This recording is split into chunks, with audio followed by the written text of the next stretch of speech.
Shurhold, clean and simple.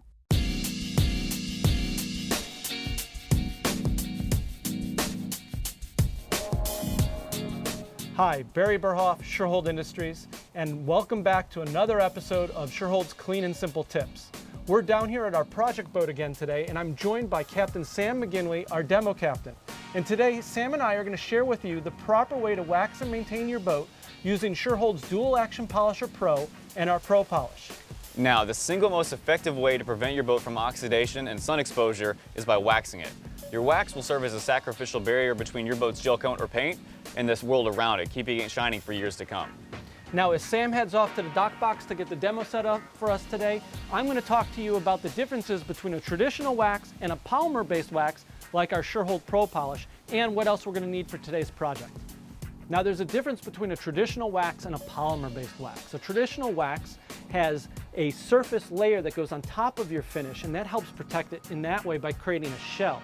A polymer-based wax, like the Shurhold Pro Polish, actually has no traditional wax in it, so there's nothing there to yellow or gum up, and it is going to make a chemical bond with the boat, filling in all the little pores and giving you a much harder, longer-lasting shine. Now, what Sam's collecting down to get ready for us for the demo: a Shurhold Dual Action Polisher Pro, a bottle of Shurhold Pro Polish, a set of buffing pads for the Pro Polish, some microfiber towels, and some microfiber bonnets. Sam should be all set for us now, so let's head on to the front of the boat and see what he's got. Okay, I can see Sam's finishing up getting all set here, and he's got the Dual Action Polisher Pro with the red Pro Polish pad. Why don't you explain to us why you chose this pad and about how many we're going to need for this size boat? Sure. So this is our softest pad we make, designed exclusively for Pro Polish. You're going to want to use this with a wax because it won't affect the surface.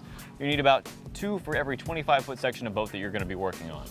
Okay, sounds good. Now Sam's going to get started here, and he's going to show us the process of getting started and the pattern he's going to use for putting the wax on the boat.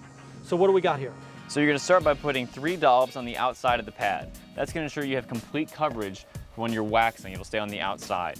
Go ahead and rest it on the surface and move it around a little bit. Make sure your speed setting's around 2, and go ahead and get started. Now you can see here, he started with the machine touching the boat, and he mentioned that, and it's very, very important.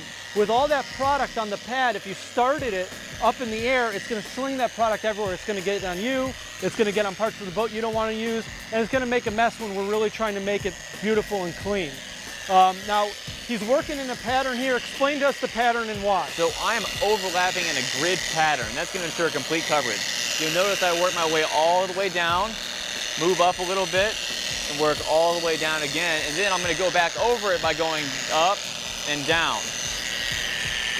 And how long do we do this? You're going to go until this product kind of hazes, kind of fades away. You won't see too much of a shine to it anymore, and you're going to get ready to buff off the excess product.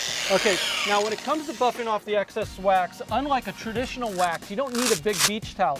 There's no fillers or talcum powders in the Pro Polish, so you can use just a clean, small microfiber towel and get most of the boat done with that. But Shurhold also makes right here the bright bonnet, and this will make it even easier, a little less elbow grease. You can put it on the machine, and Sam's going to show us how he buffs out the wax and brings it to a final shine. So one thing you want to make sure you're doing with this machine is making sure it's centered on the backing plate. It's a little bit of a heavier pad. You don't want to get out of balance, and it's really important, make sure it's on the speed setting of 1. Again, you don't want to get it out of whack. Rest it on the surface like you would with a regular pad. Start working that same pattern that you were working before. You're going to be going down and back, and then up and down.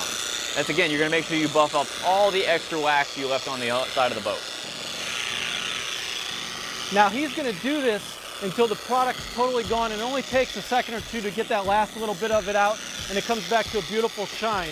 Now Sam, when you're all set here, how do you check that you got the shine? What I like to do is actually put my head really close to the surface and look down and see if there's any smudges or marks. Or one of the fun ways to do it is take your bottle of Pro Polish, put it up the side, and check the reflection. You're going to see if you have a mirror finish out of that. Once you see it, you know you're there.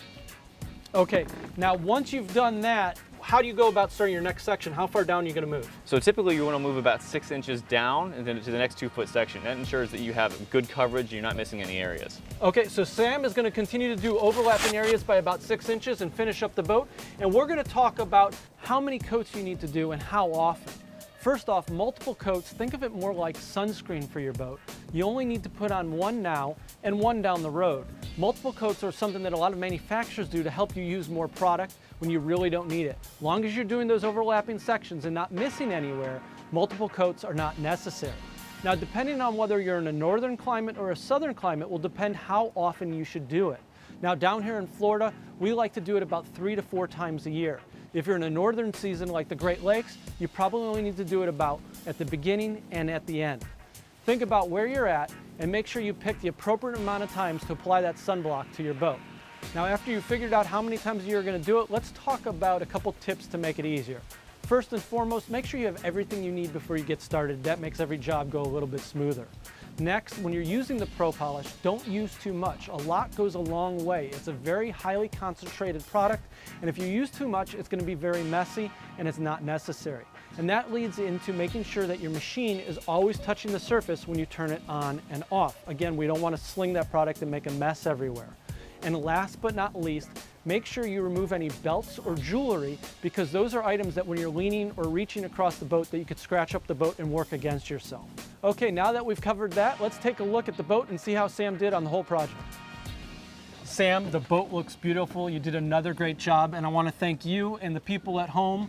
From myself, Barry Burhoff at Shurhold, and Captain Sam McGinley, remember, Shurhold is always here to help you keep your boat clean and simple.